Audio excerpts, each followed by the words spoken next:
Good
evening, sir.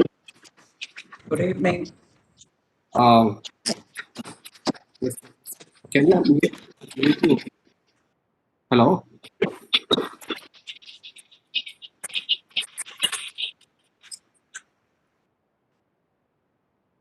Hello?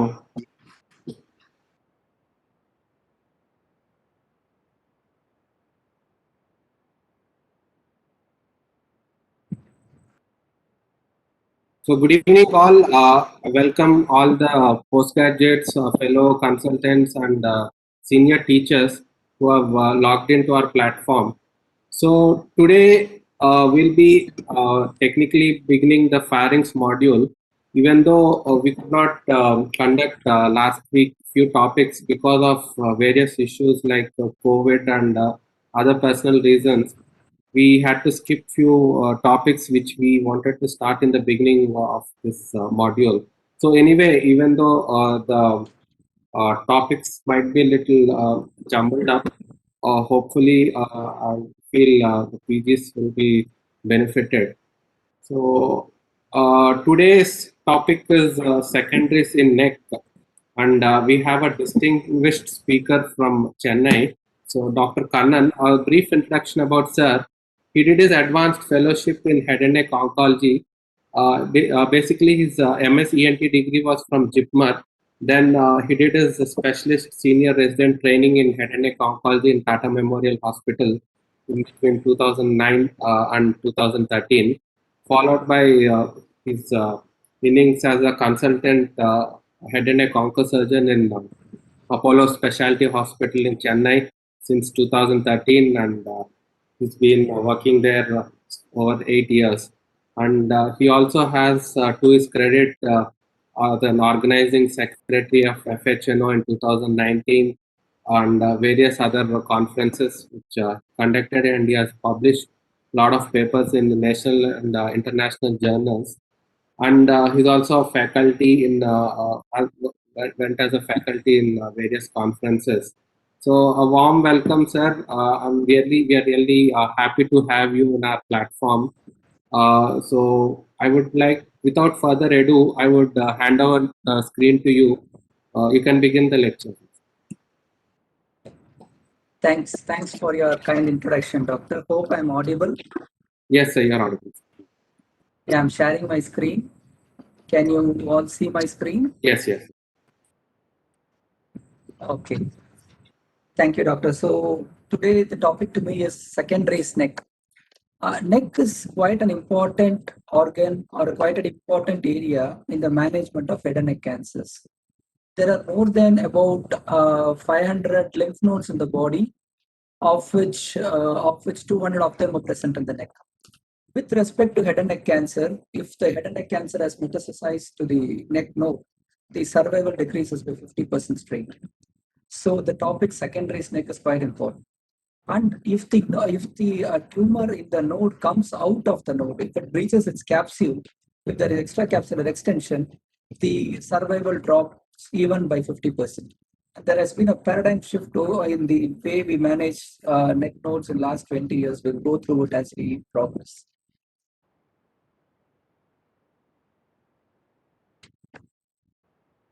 Okay. So before entering into the various aspects of secondary neck, we should know the levels of neck nodes.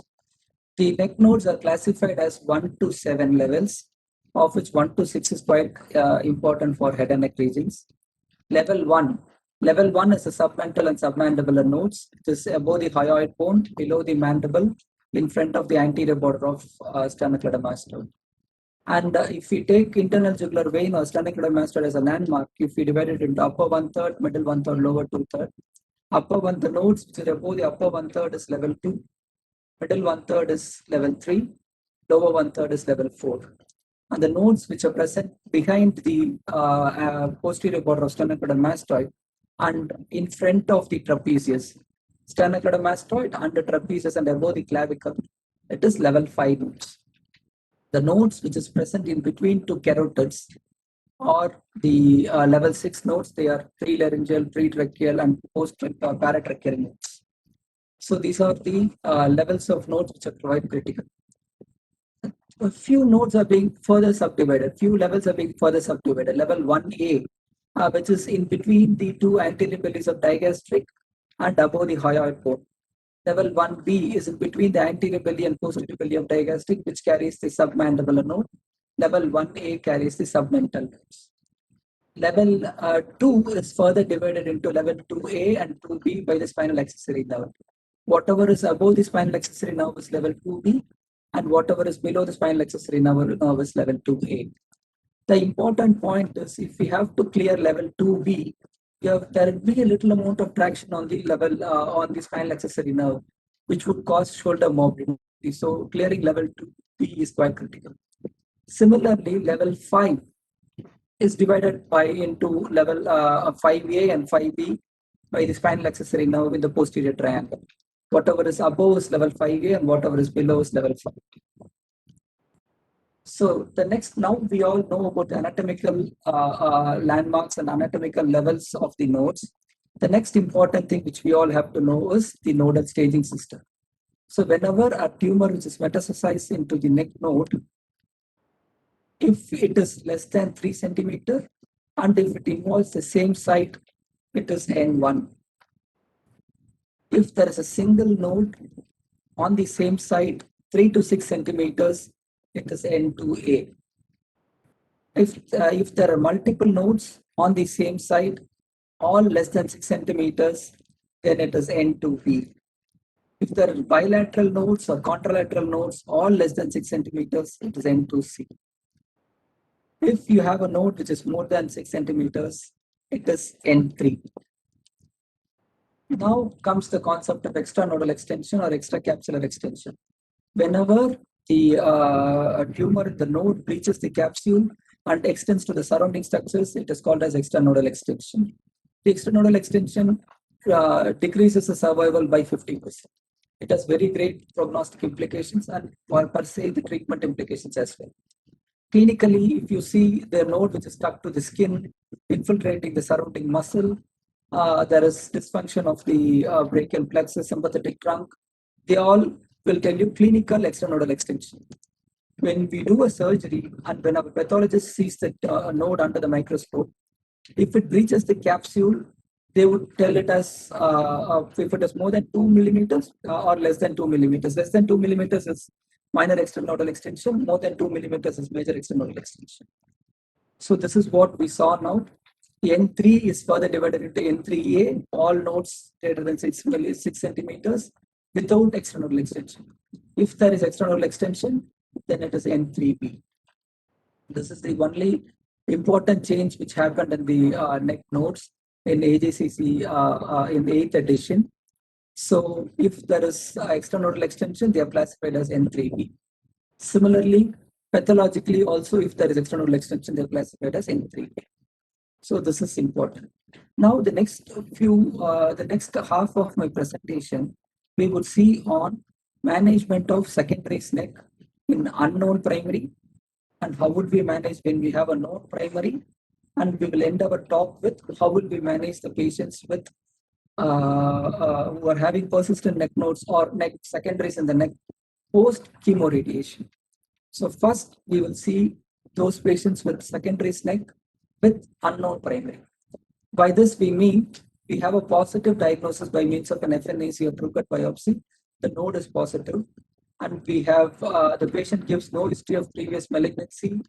There is no symptoms of tumor. Clinical examination and our laboratory investigations, we could not locate any primary tumor, but one or two nodes are positive in the neck. This is a classical definition for metastatic node with unknown primary. So it occurs in almost less than 3 to 5% of all the head and neck cancers. Usually they are squamous cell carcinoma. Very rarely, particularly low level nodes, it could be adenocarcinoma or it could be poorly differentiated carcinomas as well. Most of the times it occurs in level 2, where it is squamous cell carcinoma and followed by level 3. Unilateral secondary neck is quite common with unknown primary. Bilateral can occur very rarely in 10% of these patients. Usually at presentation, they are more than 3 centimeters and usually less than 6 centimeters. So what happens? What happens to the primary? Where has the primary gone? So there are a lot of theories which explains about where the primary has gone. Usually it is spontaneous regression. Immunological mediated spontaneous regression of the primary, or very rarely sloughing and necrosis of the primaries, mostly immunologically mediated. In very few of these patients, the node has because the tumor has a greater metastatic capacity and the node starts growing faster so that we couldn't see the primary, which is very small. Or very rarely, it would be the squamous cell carcinoma of the neck node of the neck region only, probably originating from the brachial plexus or an epithelial cell rest in the neck or different types of nodal expansion. So these are the most important reasons for secondary neck with unknown primary. Very rarely, it could be from the infraclavicular region. If you have level 4 or level 5 nodes, it could be from the infraclavicular region primary. Usually, most of the times, if you have adenocarcinoma, it could be infraclavicular region primaries. It could be a distant metastasis from renal, breast, prostate. Most commonly, it could be a salivary gland tumor. So adenocarcinoma, most common is squamous cell carcinoma followed by adenocarcinomas. So how do you treat a patient with secondary who's presenting to you in your clinic with secondary neck? As always, good history is quite important.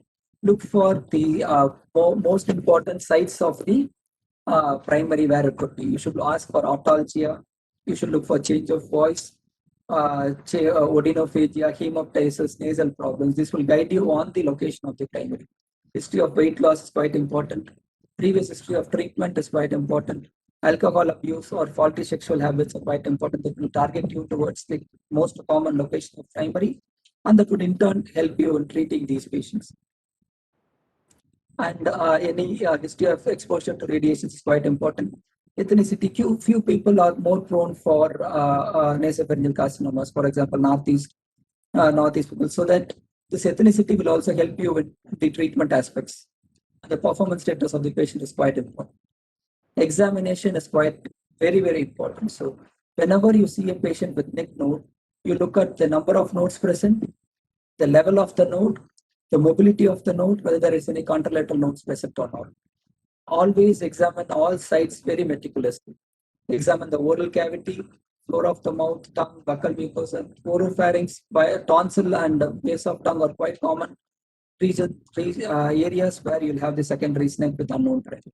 The primary is usually in the base of tongue or tonsil, which is not very easily seen. Nasopharynx is another area where you can miss your primaries. If all the head and neck regions are normal, your examination should complete only after examining of PR, PV, and whatever, abdomen and other things.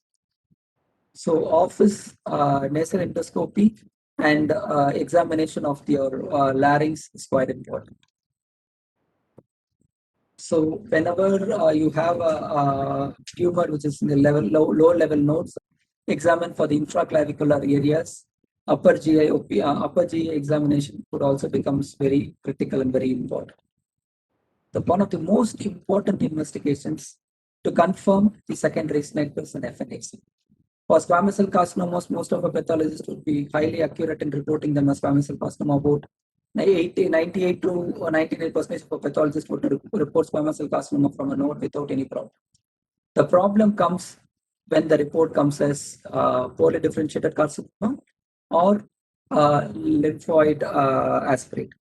Then you would go for immunohistochemistry.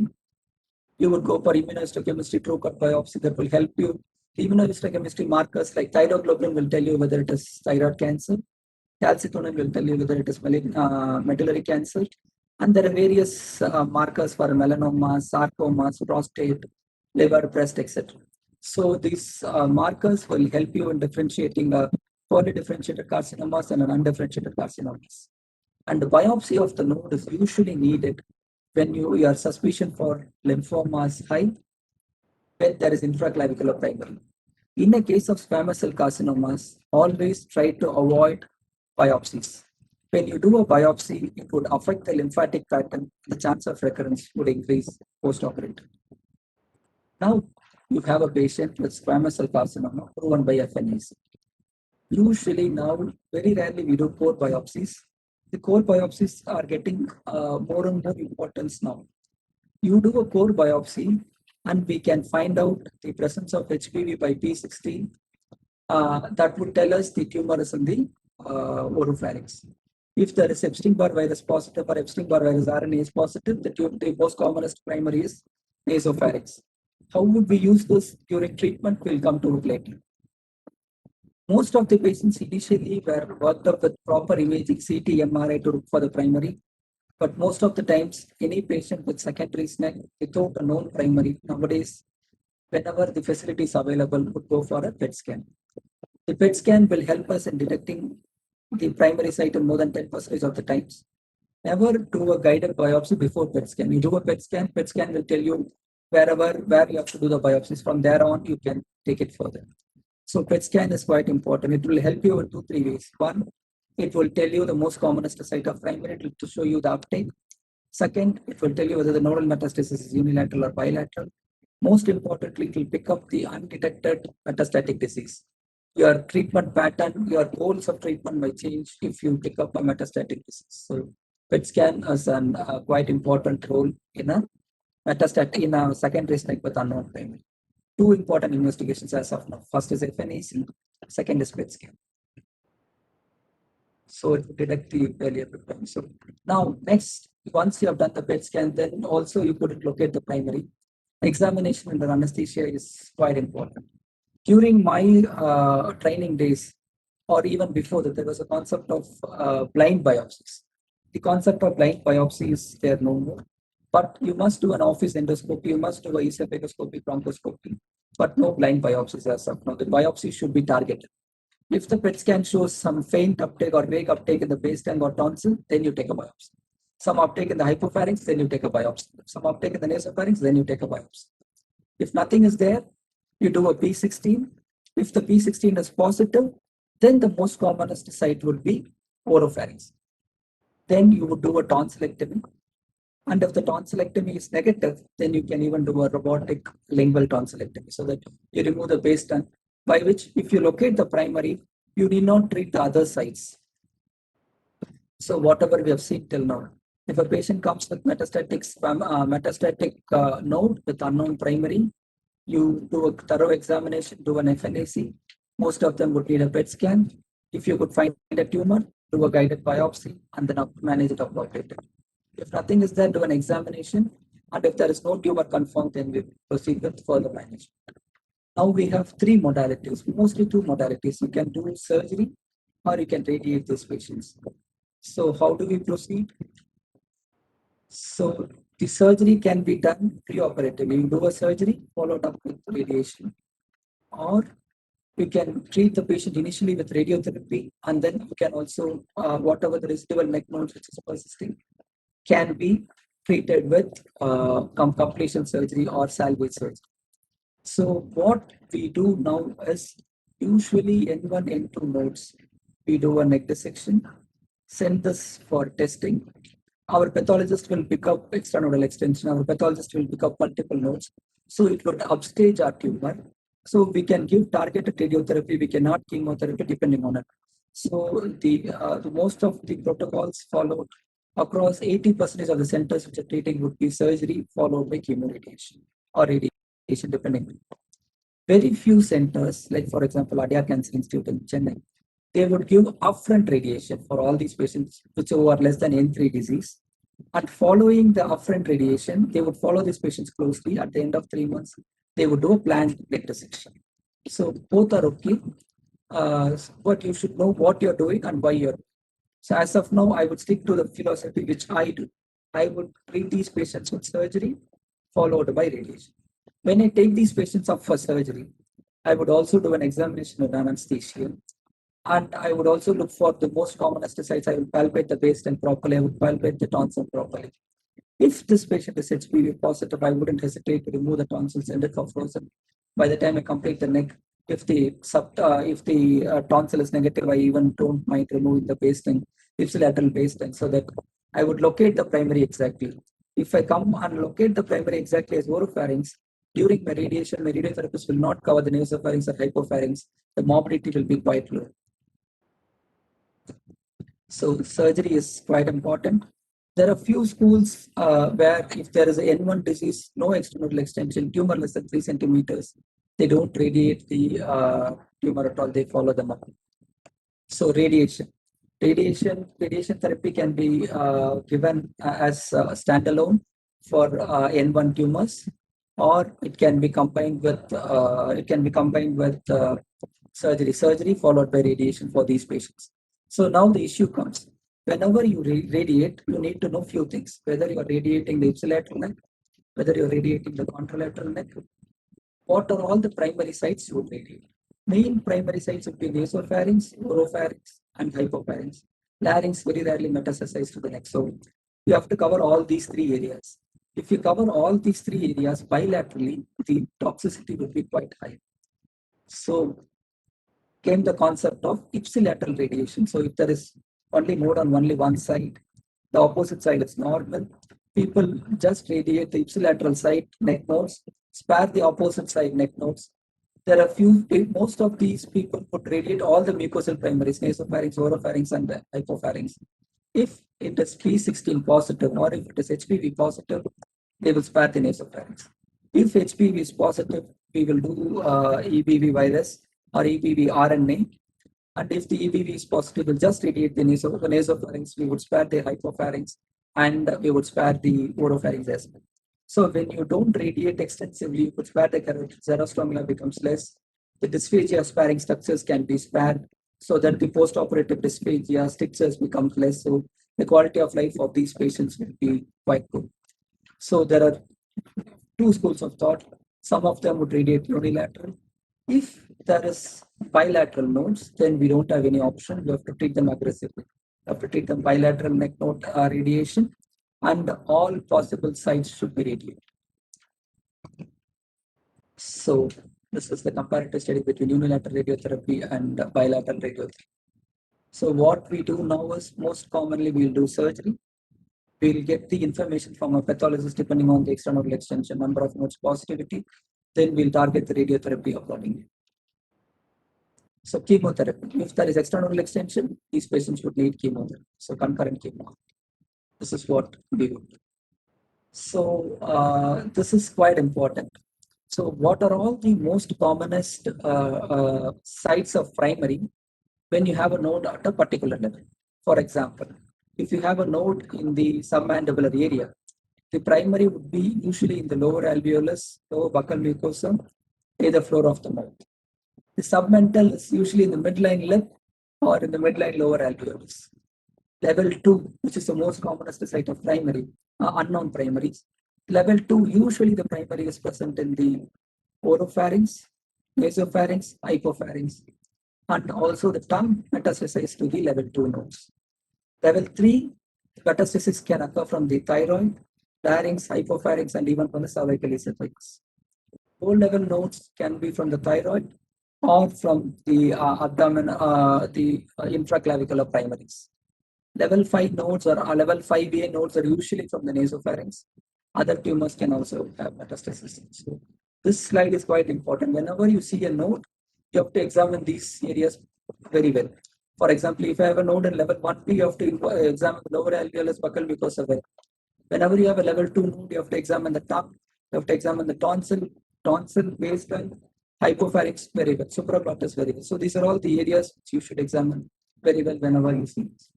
And all these nodes also have a particular way in which they spread. So what happens is first they spread to the first echelon node. For example, tongue would spread to the level 2. From there it spreads to the level 3 and then level 5. So this has been confirmed by various studies. By Sentinel paper by Shah confirmed that there is a systematic way in which the neck nodes spread. And this we can use it as for a treatment. So since these tumors spread in a predictable way, we can avoid unwanted neck dissection. For example, if you have oral cavity tumor and there is no level 2 node, then it is a very less likely chance of spreading to level 5. So you need not do a level 5 neck dissection. You need not handle the spinal accessory nerve with level 5, so that the morbidity of shoulder morbidity decreases very significantly. Skip metastasis is quite rare. Most of you all would have heard about Bayer's paper. So CA tongue metastasizing to level 4 node. So hence the concept of clearing the level 4 node became into existence when you have a oral tongue cancer. Even that paper is biased. So whenever you looked at this paper critically, there were level 2 or level 3 nodes positive in more than 80% of the times when the level 4 node was positive. Ipsilateral skip metastasis on level 4 node without level 2 or level 3 being negative, even in that paper, was less than 4%. So skip metastasis is quite rare. And now, next, we will deal with those primaries where we know the primary, whether we should address the neck or not. In that cases, we should know, I will talk on 3 important aspects. What will I do when I have a primary in the oral cavity or larynx where there is no neck node? If at all I address the neck, what will be the extent of the neck which I would address? Third thing, what I will do when there is a positive, and what would be the adjuvant treatment for them. So this we all have seen.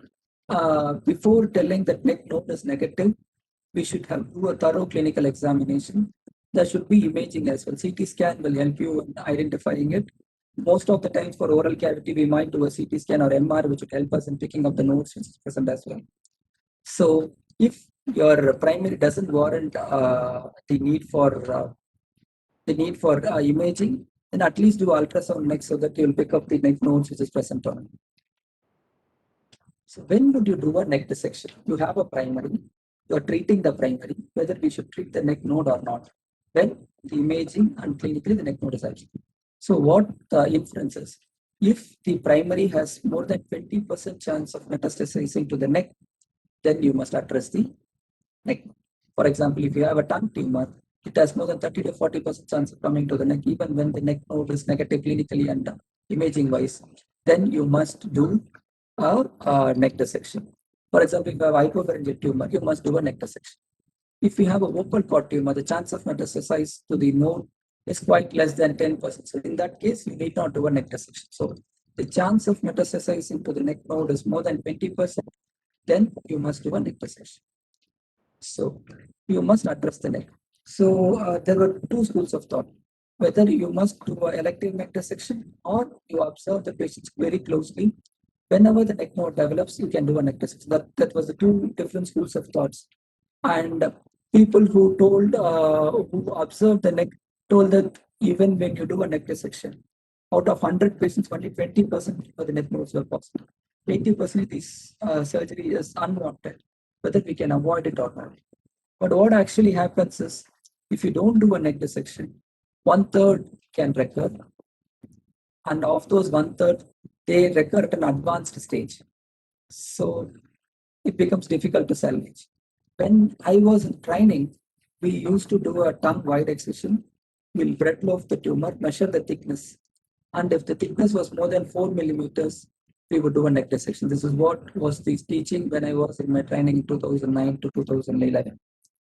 But there are 2-3 things which happened after that. So we would do a neck dissection whenever we raise a cheek flap, or we would do a neck dissection whenever the thickness is more than 4 centimeters, or if it is T3 or T4 tumor. But this paper changed the entire way in which we look at the N0 neck. This is one of the papers which is published in NEGM. Very few surgical papers which is published in New England Journal of Medicine. So what this paper told us, if you do a neck dissection for all the patients with head and neck cancer, for oral cancers, you would increase the survival by 12.5%. Disease-free survival by 24%. What does this mean? If you do 8 neck dissections, you save 1 life. If you don't do a neck dissection for all these patients, 1 out of 8 patients of yours will die because of nodal recurrence. Even if those patients came back with nodal recurrence, they would be at a higher stage and the surgery would be more and the chance of recurrence, everything would increase. So whenever you have a oral cavity primary, today after this randomized control trial, you must do a neck dissection. You would save 1 in 8 of your patients. So as I've already told you, the neck nodal metastasis is usually predictable. So what should be the extent of neck dissection? For oral cavity, level 1 to 3. Few people for tongue tumors do from level 1 to 4, that's okay. So for base tongue tumors, level 2, level 3. So you must address level 2, 3, 4. Hypopharyngeal tumors, you must address across level 1 to 4. So for oral cavity, supraomoid neck dissection. For oropharynx, larynx, hypopharynx, lateral neck dissection, that is level 2 to level 4. So this is what. If you have a oral cavity tumor, you must address level 1, level 2, level 3. This is the omohyoid muscle. So whatever the nodes which are present above the omohyoid muscle is level 3. Below the omohyoid muscle is level 4. So you would address level 1, 2, 3. Very few people would address level 4 in N0. So now we have seen about the management of N0. What would we do whenever you have a N plus neck? There is initially the N plus neck. Initially, all these patients underwent radical neck dissection. We removed the sternocleidomastoid. We would remove the spinal accessory nerve. We would remove the internal jugular vein. But later, when we found out by preserving the sternocleidomastoid, internal jugular vein, and spinal accessory nerve, select patients, the chance of recurrence doesn't increase. That's when the concept of comprehensive neck dissection came. So this all happened after the sentinel work by Boca, Bayers, and Anderson. So the few people who fine-tuned the neck dissection.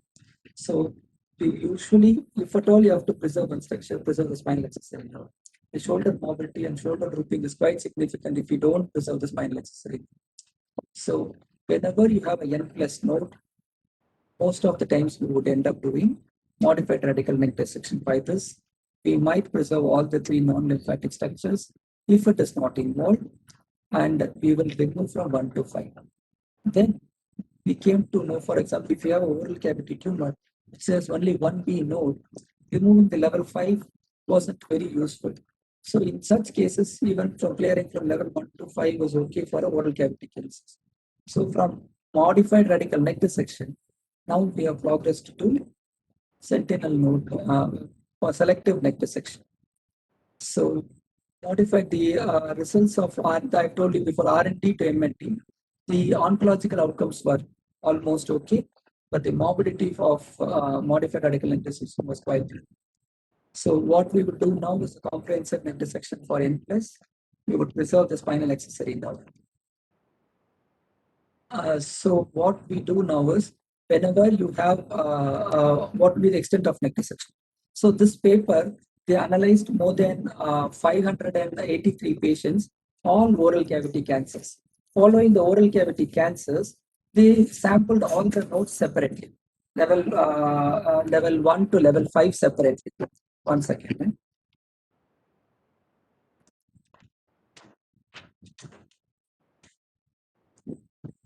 So they sampled all the levels of nodes separately, and then they found out that which were all the metastasis occurs.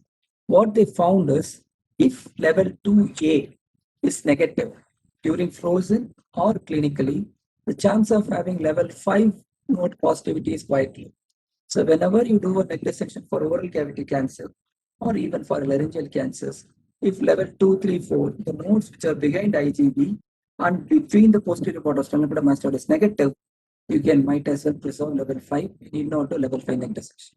So if level 2A is negative, level 5 can be spared, and the shoulder mobility can be spared quite to a significant extent without decreasing the survival of these patients. So Selective neck dissection can be done in patients without no massive lymphadenopathy, no external extension. If the clinically external, if the standard mastoid is involved, then you have to clear all the nodes. If there is no nodal fixation, if there is no gross external extension, if there is no prior radiotherapy might change the pattern of nodal metastasis. So without prior radiotherapy, you can preserve the level 5 in most of these patients. Now, you do a ipsilateral neck dissection. Whether you should address the opposite side or not is quite important. Few things you must know. You look at the primary. If the primary is coming close to the midline, for example, lower alveolar tumor crossing the midline, tongue tumor reaching up to the midline, hypopharyngeal tumor coming up to the midline, then you must think of addressing the ipsilateral. You must think of addressing the contralateral. Second important point, if the tumor is on the same side, just reaching up to midline, if the ipsilateral node is positive, then the opposite side, like neck node, becomes quite important. Clearing opposite neck node becomes quite important. So if the tumor is reaching midline or crossing midline, ipsilateral node is positive, then you must address the opposite side neck. If it is oral cavity, on the opposite side, do supraomoid neck dissection. If it is larynx, hypopharynx, do level 2 to 4. This is quite important. So the philosophy is, if it is N plus, N3 node, do a modified radical neck dissection. If it is N3 node involving the spinal accessory IGB and sternocleidomastoid, then you do a radical neck dissection. If it is N2 node, do a modified radical neck dissection. Select N1 nodes, you can do a selective neck dissection level 1 to 4. If in a N0 patient for oral cavity primaries, do a supraomohyoid neck dissection. In a laryngopharyngeal primaries, do level 1 to 4. Post-operative, if there is multiple nodes positive, you must give post-operative radiotherapy. Even if there is single node positive, more than 3 centimeters, they would be post-operative radiotherapy. Extranodal extension would warrant post-operative chemoradiation. So now, before ending, last few points about the neck node in a post-chemoradiation setting. We have been discussing to give radiotherapy for example, for a laryngeal primaries, we will do we will treat them with upfront chemo or radiation. For even in few centers where they have treated on secondary neck with unknown primary with upfront radiation. So in these patients, whenever they present to us post-operatively, they might have a diffuse neck node. So the concept was, initially we would do a planned elective neck dissection at 10th or 12th week following radiotherapy. Then what happened is, with the advent of PET scan, if the PET scan shows there is no nodal metastasis, if the PET scan doesn't show any uptake, that means the chance of having a positive metastatic node is quite less. In such patients, you can observe. So whenever your patient underwent chemoradiation, do a PET scan at 12th week. If the PET scan is negative, you can very well observe this patient's clinically. But if you have suspicious nodes, then you must do an ultrasound definition. So if the PET scan shows clinically a doubtful uptake, or if the PET scan shows a node, then these patients would need elective neck dissection. And the extent of neck dissection, most of the times we will do a comprehensive neck dissection. Now there are few people who just do nidectomy. For example, if there is level 3 node positive, they clear level 2, level 4, and level 3. So one node up, one node down. So this is a selective neck dissection which they do. And few groups only remove the node which is involved, which is called as nidectomy. For all practical purpose, as of now, we would do a comprehensive neck dissection in a patient following post-operative chemoradiation, ascending of neck nodes. So I kept it very short so that we can have questions and we can discuss it as a. Thank you, sir, for the excellent presentation. We have few questions from the audience. Meanwhile, I have also enabled unmute option for all the audience. Anyone who wishes can unmute and interact with the speaker. So the first question, Dr. Ahmad, what about level 2B if level 2A is negative in oral cancers? Okay, so level 2, I skipped that area. Usually, if level 2A is negative, there are quite a significant number of people who would avoid level 2B. But to me, there is no exact boundary between level 2A and level 2B except the spinal accessory nerve. I would spend some extra time I would use bipolar all along the spinal accessory nerve, and I would clear level 2B as of now. Particularly in tongue tumors, or particularly in tumors which is close to the retromolar trigger. But as per evidence, if you avoid level 2B in patients with level 2A negative is okay. Hope I'm clear in whatever I told. I would clear level 2B, but if you're avoiding it, then it's okay. When do you start post-operative radiotherapy after surgery? So you after the wound heals, it depends upon what we have done. Usually, the radiation should be started within 4 to 6 weeks following the radiation, following the surgery. There is a concept called as 100-day treatment. From the date of surgery, it's called as a package time. From the date of surgery to the completion of the treatment should be over within 100 days. Then your chance of survival is more. So if it takes more than that, then the chance of survival decreases. So radiation usually goes for 6 to 7 weeks. So it is 42 days on an average. So you should start the radiation within 1 month to 6 weeks of the surgery. So usually the wound healing takes within 3 weeks. So after 3 weeks, whenever he is fit, the patient goes for radiation, preferably before 6 weeks. Next question. Sir, in the beginning of your presentation, you were speaking about tonsillectomy surgery. So, do you do unilateral or bilateral tonsillectomy? Perfect. Very good. So, very good question. So, two things. Whenever you do tonsillectomy, you can do it bilateral. But what I do is, whenever I do a neck dissection for secondary neck with unknown primary, I remove the unilateral tonsil, send it for frozen. If my pathologist would sample it, if it is negative, then only I would do opposite side tonsil and the same side paste. This is my principle. So if you're doing bilateral tonsil is perfect because mobility is quite low. Yes, sir. So, any more questions from the audience? You can unmute and interact with the speaker.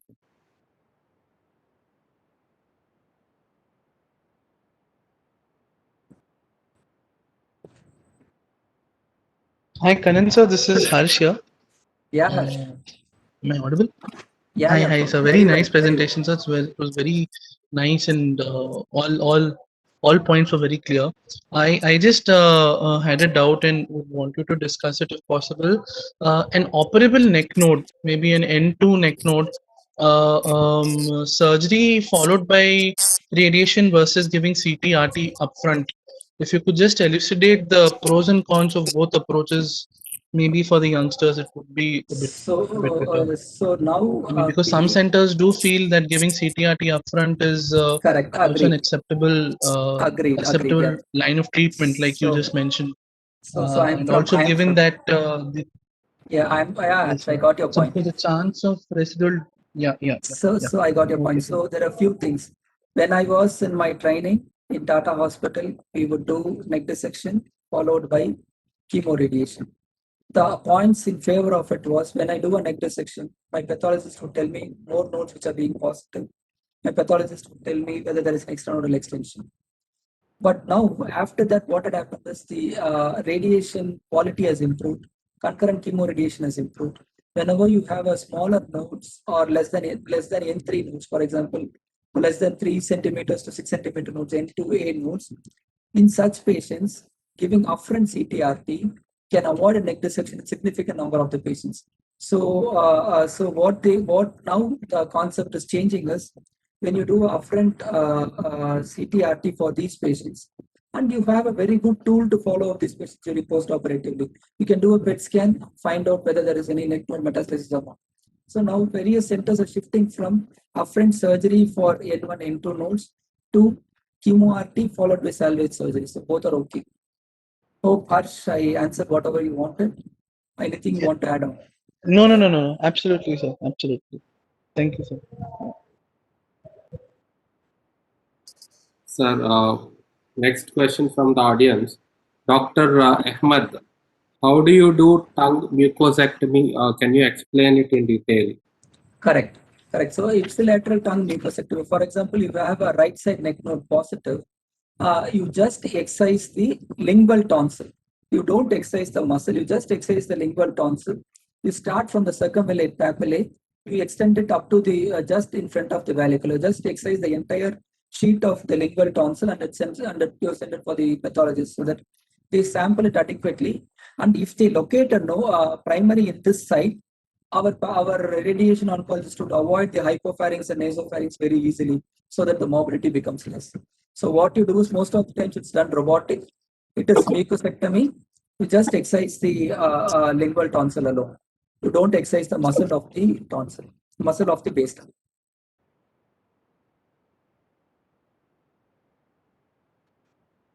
Yes, sir. So Yes, thank you. Thank you for your comprehensive answer. Thank you. Thank you.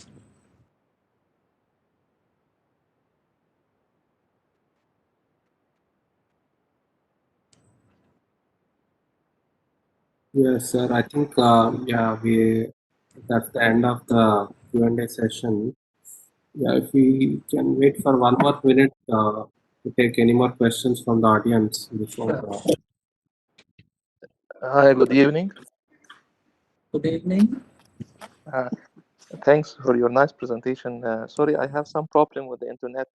So I asked for the question, maybe it is answered, but I didn't get it. The tonsillectomy, is it unilateral for the same side or we do a bilateral? Because now there is yeah, doing a bilateral tonsillectomy is no harm. Bilateral palatine tonsillectomy, the mobility is quite less, doing it is no harm. But what I do is, if I do a ipsilateral side, I remove the tonsil, send it for frozen. If my pathologist picks up the primary in that, I don't do the opposite. But doing a bilateral tonsillectomy, mobility is quite less. So whenever you're doing a tonsillectomy, do it bilateral. okay, because the classic teaching when we were resident, they used to tell us just do unilateral tonsillectomy, but I think nowadays there are a lot of reports about Oropharyngeal opposite side metastasis can occur, so why to miss it? So, and the mobility is quite low. Okay, thanks a lot. One more question, sir. Any difference in management of neck in T1 and T2 oral cancers in no clinical neck? So after Dr. DeCruz randomized control trial, most of these patients would need supraomohyoid neck resection if they are N0. So there are few people, buccal mucosa cancers, which is less than 2 millimeters, they tend to observe it, but it is controversial. Most of these T1, T2 tumors, little thickish, would need supraomohyoid neck resection in my group.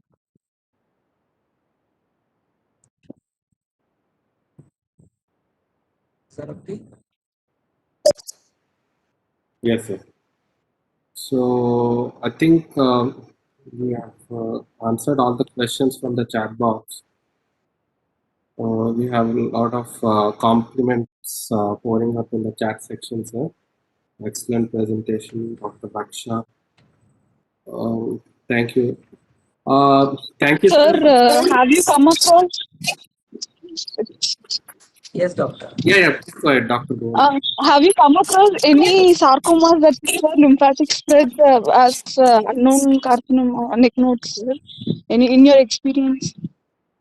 Come again, sarcoma of the neck. Few sarcomas tend to have lymphatic spread. Sir. Have you come across any such in your experience? Sir? So no, there are two things. One, you can have a sarcoma per se in the neck.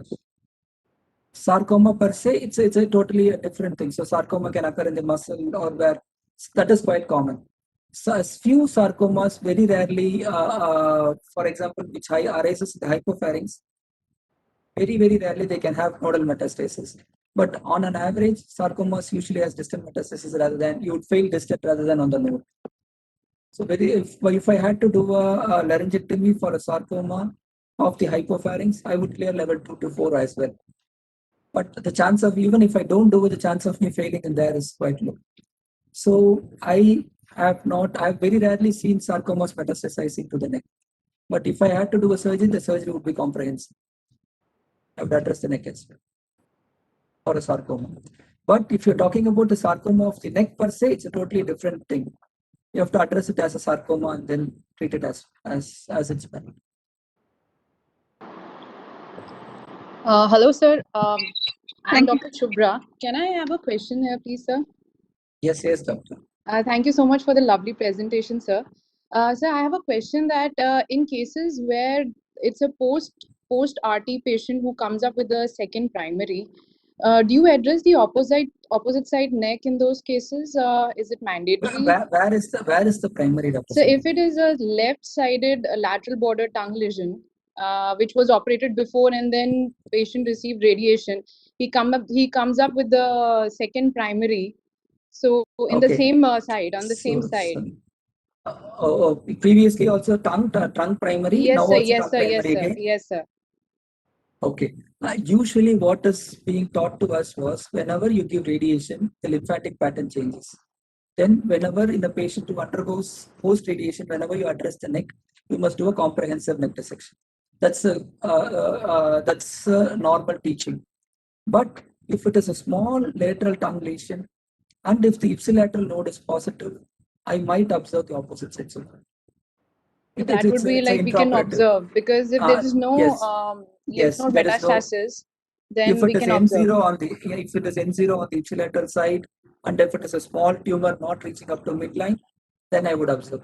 But if it is a big tumor where I had to put in a flap, then I would definitely do a bilateral neck dissection in these patients. No, sir, the ipsilateral was already addressed before, but I'm talking about the contralateral. Then I got it wrong. So you had a CA tongue.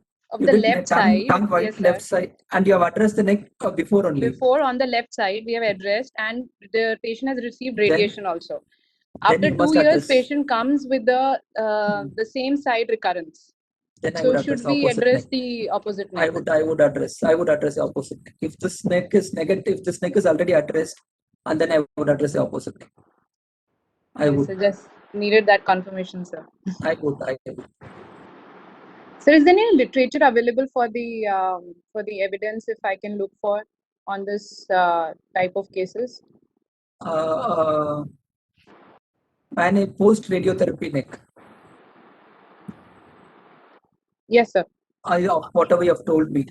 Yes, sir. Yes, sir. Like regarding the management of the contralateral neck post radiation with the recurrent setting. Not to my knowledge. We have one very learned person, Dr. Harsh, can guide us on this. Dr. Harsh? So as of clearly, I don't recall any particular paper looking into this per se, because it's a very focused topic. But I think if we look into the NCCN guidelines, we'll probably get some idea from there that once if you've if you've operated and there's a recurrence, probably salvage surgery is obviously the best management of choice. So extrapolating from that. So Subra, usually it is the last chance for the patient. So we don't want him to have other recurrence. So practically, I would do the neck on the opposite side if the ipsilateral is at risk. Exactly, sir. But it's just that those evidence points where evidence. we want to give our ask on the exam point of view. So we fall short of speech on that point. Definitely. If I get one, I'll share it with the organizers so that it will reach you.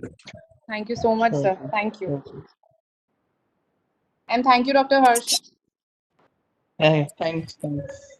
We'll share something if we find. Yeah. Oh yeah, sure. You have my number. Thank you. Sir, we have 3 more questions from the chat. Yeah.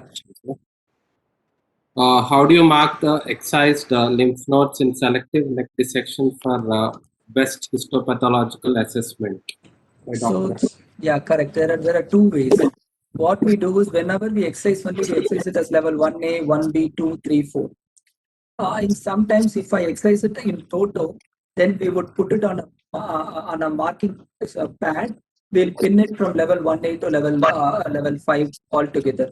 So this marking the node or sending it separately is quite important for the pathologist to address the levels involved, and which would in turn help your radiation oncologist to target that area particularly. So whenever you send a note for histopathological examination, always try to send it level wise. That is easier. Or if you remove it in toto, pin it up in a pad and then label it accordingly and then send it. Easier thing is to remove, disconnect it, level 1A separate, level 1B separate, level 2, 3, 4 separate, and level 5 separate. Easier for a pathologist. Sir, Dr. Artemisia, is there a difference between selective neck dissection and therapeutic neck dissection? Yeah. The therapeutic neck dissection, this concept is when we were observing the neck for N0 patients. For example, you have a small oral cavity primary, either you can observe or you can do therapeutic neck dissection. That is, in the therapeutic neck dissection, you can do that extent varies from selective neck dissection, modified radical neck dissection to radical neck dissection. So that all the neck dissections are therapeutic most of the times. Yeah, I hope that answers the question. Dr. SB was asking, sir, What can you the please candidate wanted. repeat about management of N3 node with unknown primary? Okay, so whenever you have a N3 node, so you must, what we now do is we do a neck dissection and then send this patient for post-operative chemoradiotherapy. Now, few institutes where what they do is they send this patient for upfront chemoradiation and they do a planned neck dissection at the end of 6 to 8 weeks. So both are okay. What I do is I would do a neck dissection and send this patient for post-operative chemoradiation. If your institute follows a protocol of upfront chemo RT, then salvage neck dissection should be done at the end of 2 months or whatever is the protocol. They need to be followed up closely. So my concept is in a N3 node, the central part is hypoxic. So the radiation might not act very well in that area. But nowadays, with the advance of IMRT, where they could target more amount of radiation, with the advance of chemo radiation, they could even sterilize that area as well. So it's controversial. So I would do a neck dissection, send the patient for chemo RT. If someone has done sent the patient for chemo RT upfront, they need to be followed up closely so that you can salvage them up at the correct time.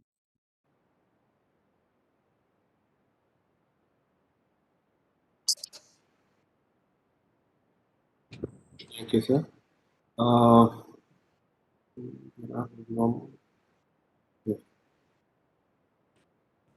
Any more questions?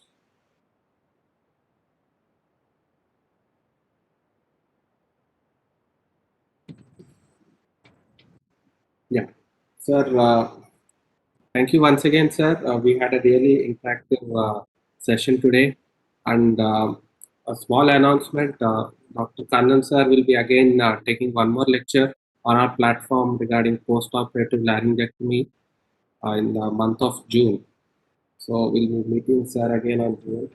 Thank you one and all for joining. Thank you, Dr. Kannan sir, for dedicating his valuable time on this weekend for our platform. And I hope a lot of PGs had a well-oriented lecture. And usually, in a ENT university exams, secondary neck is one of the commonly asked questions. And exams, most of the university exams are in short while from now. And I hope this had a great learning session for all the PGs. Thank you, sir. Any words, sir? Thank you, doctor. So we would meet during voice rehabilitation following total laryngectomy. Thank you, Thank sir. you.